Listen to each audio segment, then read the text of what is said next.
ଆଜ୍ଞା କ'ଣ ହେଲା ଆପଣ ମାନେ ସବୁ ରାତି ଅଧରେ ଏଠି ସବୁ ଠିଆ ହେଇଛନ୍ତି?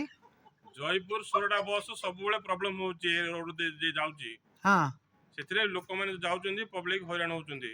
ଆଚ୍ଛା ଆଚ୍ଛା ଏଥିରୁ ଖରାପ ହଉଛି ପ୍ରତ୍ୟେକ ଦିନ ଲୋକ ହଟ ହଇରାଣ ହଉଛନ୍ତି। ଏ ବସ୍କୁ ଚେଞ୍ଜ କରିବାକୁ ତୁରନ୍ତ ପଦକ୍ଷେପ ନିଆଯାଉ। ନହେଲେ ଆପଣମାନେ ତାର କ'ଣ ଆକ୍ସନ୍ ନେବା ପାଇଁ ଚେଷ୍ଟା କରୁଛନ୍ତି? ନିଶ୍ଚୟ ଆମେ ଆଗକୁ ପଦକ୍ଷେପ ନେବୁ ଆମ ପବ୍ଲିକ ସହିତ କଣ୍ଟାକ୍ଟ କରିକି। ଆଚ୍ଛା ତାହେଲେ ବର୍ତ୍ତମାନ କ'ଣ ଅସୁବିଧା ହେଇଛି ଆପଣମାନେ ଆଉ କ'ଣ ଆର ବ୍ୟବସ୍ଥା କରାଯାଉଛି?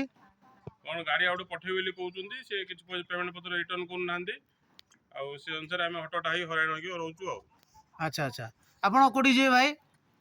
ମୁଁ ଆସ୍କା ଯିବି। ହଁ କ'ଣ ଅସୁବିଧା ହେଇଛି ଆପଣଙ୍କର? ଆଜ୍ଞା ଏ ସୋଡ଼ା ବସ୍ ପ୍ରାୟ ସବୁ ବର୍ଷ ମୁଁ ଏବେ 8 ମାସରେ 4 ମାସରେ 6 ମାସରେ ମୁଁ ଯାଏ ଗାଁକୁ, ଆଚ୍ଛା କିନ୍ତୁ ସବୁବେଳେ ମୁଁ ଦେଖୁଛି ଆର ପ୍ରୋବ୍ଲେମ ହଉଛି। ହଁ କିନ୍ତୁ ଆମେ ଗଭର୍ଣ୍ଣମେଣ୍ଟକୁ ରିକ୍ୱେଷ୍ଟ କରୁଛୁ ଏ ବସ୍କୁ ଚେଞ୍ଜ କରାନ୍ତୁ ଆଉ ଲୋକକୁ ଏମିତି ହଇରାଣ କରନ୍ତୁ ନାହିଁ। ଆପଣ କୋଉଠି ଯିବେ ଆଜ୍ଞା?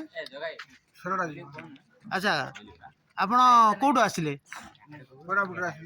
ଆଚ୍ଛା ସେଇଠୁ ଗାଡ଼ି ଏମିତି ପ୍ରୋବ୍ଲେମ ହେଇକିରି ଆସିଛି?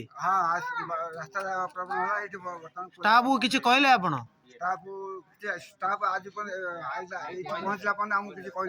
ଆଚ୍ଛା ଆପଣ କୋଉଠି ଯିବେ? ଆଚ୍ଛା ତାହେଲେ ଏଇ ଯୋଉ ଗାଡ଼ି ପାଇଁ ବୋଲି କିଛି ପଦକ୍ଷେପ ନେଉଛନ୍ତି ବର୍ତ୍ତମାନ? ଏ କଣ୍ଡକ୍ଟରକୁ କହିଲେ ଫୋନ ନମ୍ବର ମାଗିଲେ ଦଉନି।